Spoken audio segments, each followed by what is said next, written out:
가난한 자는 복이 있나니, 이런 제목으로 누가복음 강의를 이어가겠습니다.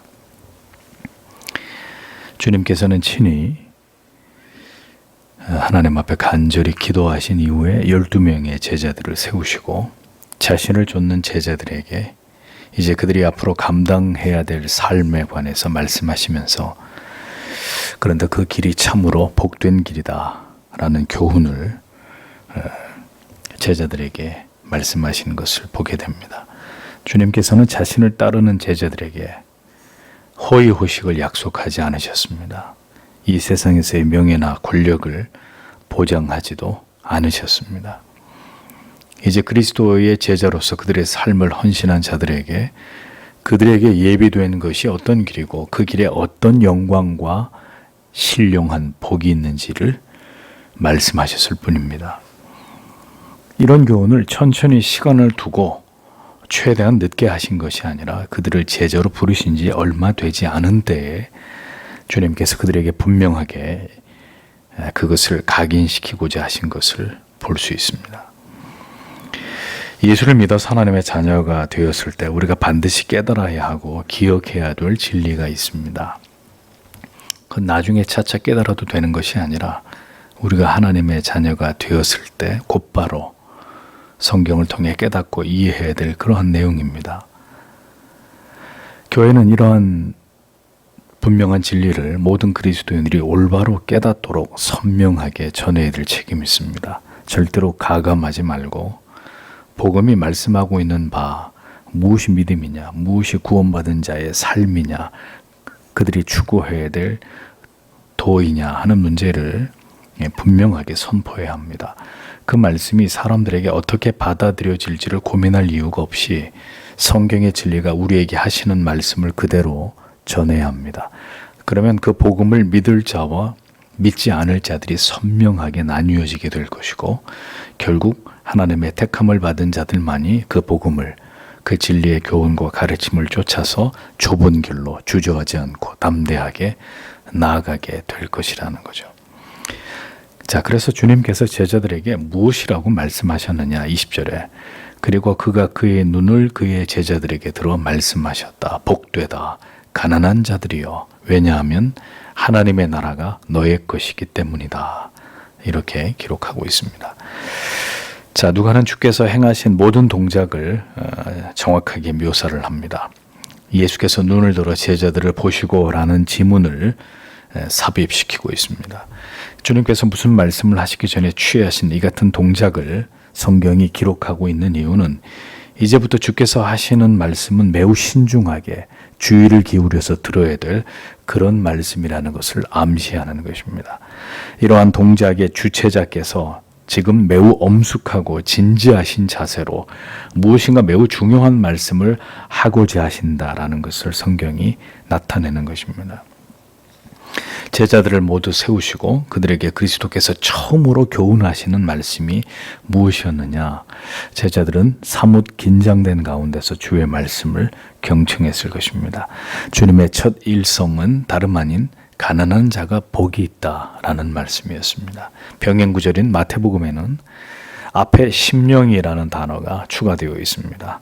심령이 가난한 자는 복이 있나니, 이렇게 시작되고 있는 거죠. 그 유명한 산상수훈의 시작이 그렇습니다. 그래서 마태복음은 영적인 가난을 의미하고 누가복음은 육체적인 가난을 이야기한다, 이렇게 주석할 수도 있겠지만 이 둘이 각각 다른 의미라 하기보다는 모두가 주를 쫓음에 있어서 우리에게 요구되는, 반드시 우리가 감당해야 되는 덕목이라는 것을 우리는 올바로 이해할 필요가 있습니다.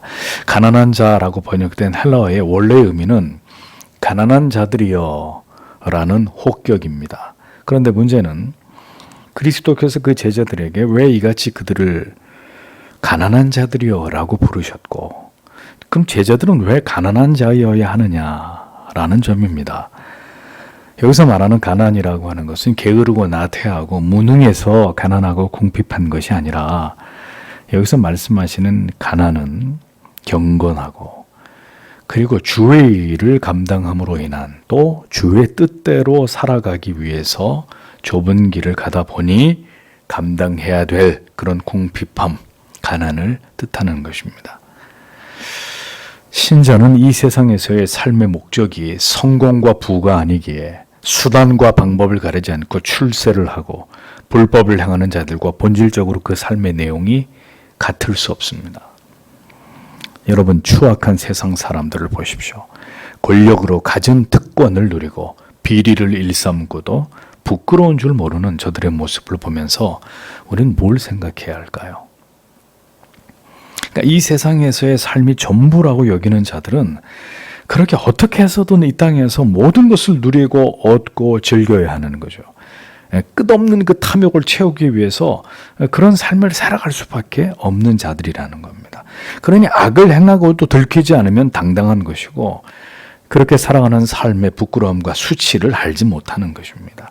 그러나 그리스도인의 삶은 성경의 진리와 복음 앞에서 우리의 선한 양심 앞에서 부끄럽지 않은 삶을 살아가야 하기에 때로는 세상에서 불이익과 손실과 오해와 억울한 일들을 당하게 되기도 하는 것입니다. 하나님의 말씀과 법을 따를 때 사업이 잘 되는 게 아니라 반대로 사업이 어려워지기도 하고 직장에서 심지어 양심대로 하나님의 법대로 정직하게 일을 한 까닭에 해고를 당할 수도 있고 관계가 어려워지고 갈등이 일어날 수도 있는 것입니다. 가난뿐만 아니라 우리를 힘들게 하는 많은 일들이 하나님을 신앙하면서 그리스도인의 삶을 살아가는 가운데 충분히 일어날 수 있는 것입니다. 그러면 어떻게 해야 합니까? 언제나 세상의 편에 서고 사람들 편에 서서 우리는 그 모든 어려움들을 미꾸라지처럼 피해가고 언제나 우리의 이익과 권리를 지키면서 아무런 손해나 피해를 보지 않고 철저하게 우리 자신만을 위해서 그렇게 살아야 할까요? 성도 여러분, 하나님의 법과 세상의 법은 언제나 충돌을 일으키기 마련입니다. 한치의 양보도 있을 수 없는 그런 관계에 놓여 있습니다. 그러하게 그리스도인으로서 하나님의 법을 따르려 한다면 부득이 세상의 미움과 반대와 조롱과 핍박을 받게 되는 것은 지극히 당연한 일일 수밖에 없는 것입니다. 그래서 주님께서는 제자들에게 가난을 보장하시는 말씀을 전하고 계셨다는 거예요. 이제 제자로 처음 첫 발을 내디는 자들에게 가난한 자들이요 이렇게 말씀하십니다. 처음부터 그들을 그렇게 부르셨습니다. 제자의 길을 신자의 길을 잘못 접어든 자들은 하나님께서 택하신 자들이 아닌 자들은 이 주님의 첫 마디에 어떻게 할까요? 모두 돌아서서 가버리는 것입니다. 다시 세상으로 가는 거죠. 제가 쫓을 대상을 잘못 찾았습니다. 죄송합니다. 저는 여기가 아닌 것 같습니다. 하고 돌아가 버리겠죠. 주님은 그러나 가난한 자들이여 라고 제자들을 부르신 이후에 그 가난한 자들에게 임할 진정한 복을 이어서 말씀하셨습니다. 그게 뭡니까? 하나님의 나라가 너희의 것이며 라고 말씀하셨습니다. 이 세상이 다 너희 것이 될 것이다. 이렇게 말씀해 주셨더라면 얼마나 좋았겠습니까?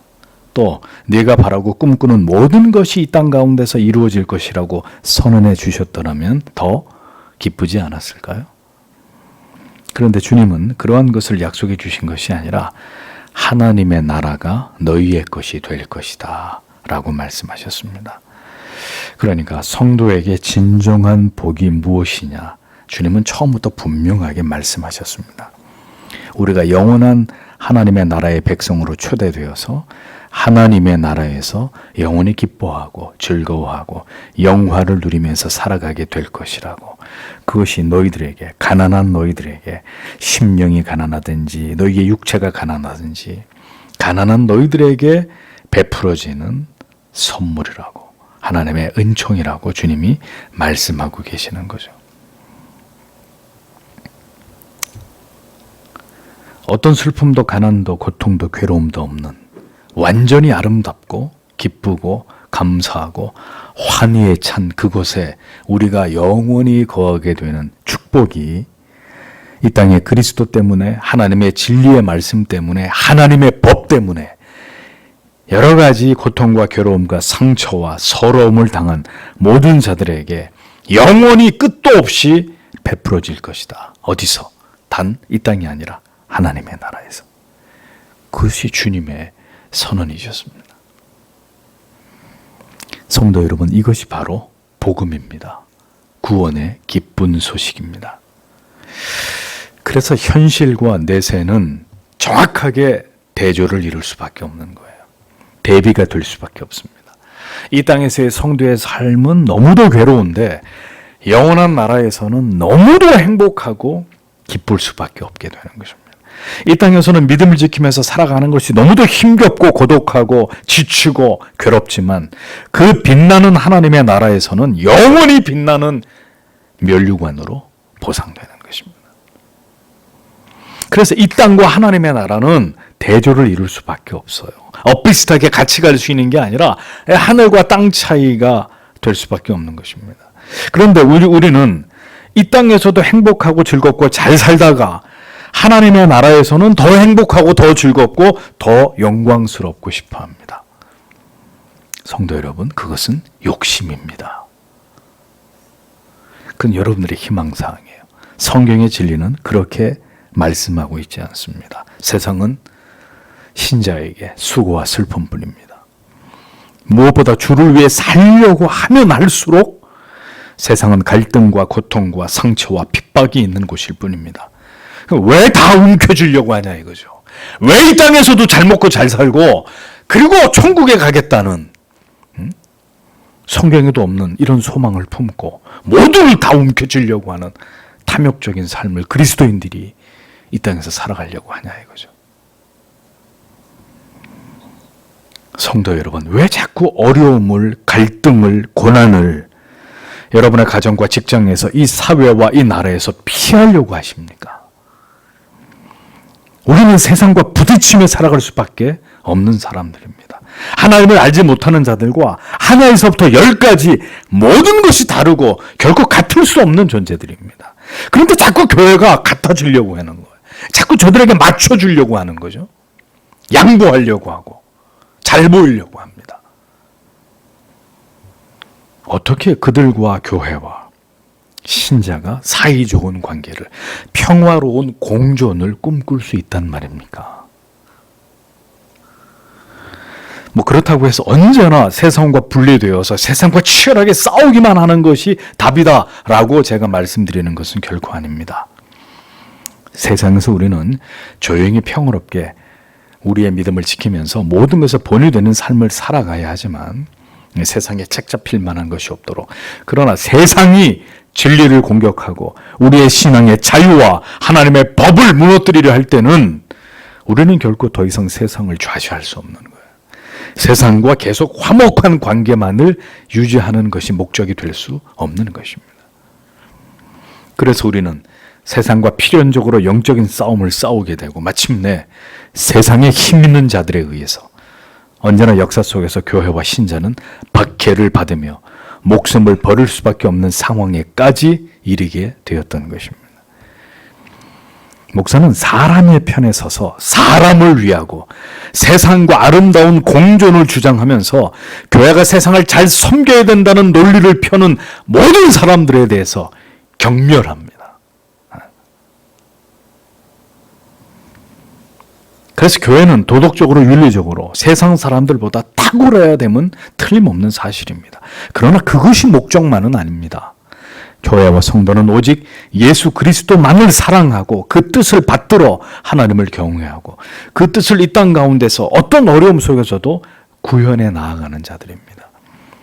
그런데 우리의 본분을 던져버리고 세상을 섬기고 그저 세상 사람들을 위하라는 말씀은 성경 어디에도 기록되어 있지 않거든요.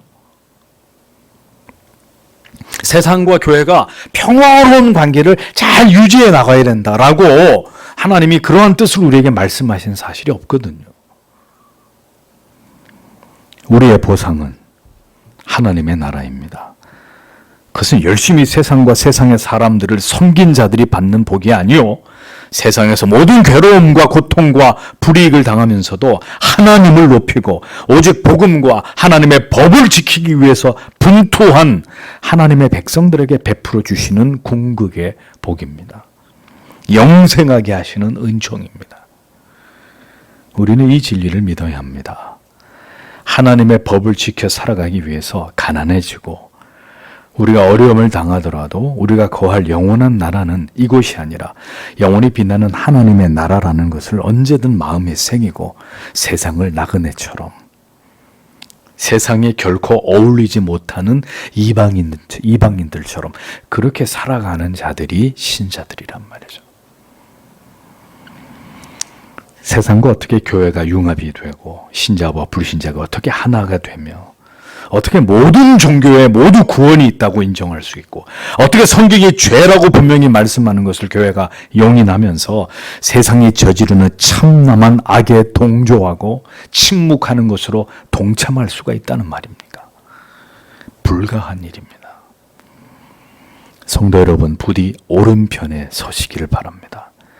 예수 때문에, 복음 때문에 이 땅에서 가난하나 영원한 하나님의 나라를 상속받을 자들로 살던지 복음도 진리도 하나님을 경외함도 모두 팽개치고 세상을 위해서 세상 사람들을 위하면서 그렇게 이 땅의 빌부터 살아가든지 성도는 이제 둘 중에 하나를 선택하는 자들이 되어야 합니다. 주와 함께 복음을 위한 삶을 살아감으로 인해서 신자는 이제 이 땅 가운데서 가난해지는 것을 피할 수 없는 시대가 다가오고 있습니다. 여러분, 사탄이 무엇으로 먼저 교회와 성도를 옥죄겠습니까? 뭘요? 물질입니다. 돈입니다. 결국 경제적인 것으로 모든 불이익을 받게 만들 것입니다. 초대교회도 그러했고 주님께서 오실 마지막 때에도 그렇게 되리라고 예언하고 있듯이 이제 우리가 가진 모든 것들을 빼앗기게 되는 때가 오게 될 것입니다. 그러므로 성도 여러분, 미리 말씀드립니다. 궁핍을 훈련하십시오. 최소한의 것으로 살아가는 삶에 익숙해지도록 하나님께 은혜를 구하십시오. 그런 날이 반드시 우리에게 임할 것이기 때문입니다. 다음 뭘 가지고 사탄이 우리를 흔들까요? 우리의 생명입니다. 결국은 고통과 괴로움으로 결국 우리의 생명을 위협하는 것으로 우리를 핍박하고 박해할 것입니다. 그러는 동안 교회는 그런데 이 모든 교회들을 보면 밖으로는 핍박을, 내부적으로는 모든 진리가 아니고 복음이 아닌 것으로 회유당하고 합리화하려는 이런 거짓 복음과 세상의 편에 선 거짓 목자들이 판을 치게 되는 것을 그러는 동안 우리는 점점 보게 될 거예요. 그러니까 교회가 마지막 때가 되면 변질돼 갈 텐데 어떤 변질이 일어나냐면은 그 모든 시대에 고난을 당했던 교회 안에 일어났던 일들이거든요. 이제 똑같은 일이 우리에게도 벌어져요. 밖으로는 힘을 가진, 권력을 가진 자들에 의해서 박해를, 신앙의 자유를 빼앗기게 되는 일들이 일어날 것이고, 안으로는 거짓 복음, 거짓 진리를 전하면서 하나님의 법을 쫓아 살아가는 것이 아니라 세상을 쫓아가야 된다고, 세상이 하는 얘기를 듣고 따라가야 된다고. 이렇게 거짓된 복음을 이야기하는 목회자들이 점점 더 많아질 거라는 거예요. 제 얘기가 맞는지 틀린지는 앞으로 두고 보시면 아실 겁니다. 이미 그런 일들이 시작되고 있고 머지않아 더 뚜렷한 모습을 보일 것입니다. 그러니까 모든 시대 속에 핍박과 박해를 받던 때에 교회에서 일어났던 동일한 일들이었습니다. 두 눈을 똑똑히 뜨고 이런 일들이 일어나는 것을 지켜보십시오. 그리고 주께서 하신 말씀들을 기억하십시오. 왜 제자들에게 주님께서 가난한 자들에게 복이 있나니 하나님의 나라가 너희 것이라는 이 첫 말씀으로 제자의 삶을 말씀하기 시작하셨는지, 우리가 오늘 이 말씀을 여전히 굳게 붙드는 하나님의 자녀들이 되어야 하는 것이죠. 이것이 바로 진리의 가르침이고 참된 진리를 쫓는 모든 성도들에게 오늘도 성경이 철필로 우리의 마음에 새겨주시는 생명의 말씀이라는 것을 기억해야 합니다. 그러나 성도 여러분, 일부러 가난해지기 위해서 노력하실 필요는 없습니다. 그러나 수단과 방법을 가리지 않고 신자가 이 세상을 지나가는 동안에 부자가 되려고 노력해서도 안 됩니다. 그것은 그리스도인에게 하나님께서 요구하시는 삶이 아니기 때문입니다. 우리에게는 그의 나라와 그의 의를 구하며 살아가야 되는 숭고한 의무와 책임이 있다는 것을 잊지 마셔야 합니다. 우리의 먹고 입고 살아가게 하시는 것은 모든 것은 하나님이 우리에게 주시는 것입니다. 그렇죠? 우리의 생명도 하나님이 붙들고 계시기 때문에 우리의 코끝에 아직 호흡이 있는 거죠. 모든 것이 하나님께로부터 말미암는 것이 아닙니까? 살고 죽음이 하나님께 있는 거 아닌가요? 하나님의 섭리와 뜻 가운데 모두 우리에게 주어지고 이루어지고 성취되고 있는 것입니다. 그래서 우리의 목적은 성공이 되어서는 안 됩니다. 우리의 목적은 성별이 되어야 되는 거죠. 하나님을 영화롭게 하는 것이 우리의 존재의 이유와 목적이 되어야 하는 것입니다. 짧은 말씀이지만 이 한마디, 주님께서 제자들에게 처음으로 제자의 삶에 대해서 교훈하신 이 첫마디, 이 말씀 속에 담겨져 있는 의미를 우리는 거듭거듭 또 듣고 또 묵상하면서 우리의 마음에 새겨야 돼요. 예. 주께서 부디 우리를 부르셨기에 이제 우리로 하여금 능히 그 부르심에 합당하도록 이 진리를 쫓아 살아갈 믿음과 용기와 넘치는 은혜를 부어주시기를 우리는 오늘도 하나님 앞에 기도해야 되는 것입니다. 여전히 사람들이 왜 예수를 믿고 있는지, 우리가 뭘 위해 살아야 되는지, 그리고 우리의 끝은 어떤 신령한 축복이 우리를 기다리고 있는지, 이런 것들을 잘 알지 못하고 오늘도 예수를 믿습니다. 그러니 세상에 휘둘리고 흔들리고 세상이 시키면 시키는 대로 하고, 이런 굴욕적인 신앙생활을 할 수밖에 없는 이런 시대를 살아가고 있는 것입니다. 저항 한마디 하지 않는 기가 막힌 상황이 벌어지고 있는 것이죠. 오늘도 제자들에게 주신 이 말씀, 어찌 제자들에게만 해당되는 말씀이겠습니까? 모든 그리스도의 사람들에게, 하나님의 자녀들에게 주시는 주의 뜻임을 우리가 마음에 깊이 새기면서 오늘도 이 말씀을 붙들고 천국이, 하나님의 나라가 우리의 것이라고 말씀하고 계시는 이 주님의 약속의 말씀을 굳게 붙들고 오늘을 지나가시는 여러분들이 다 되시기를 주님의 이름으로 축복합니다.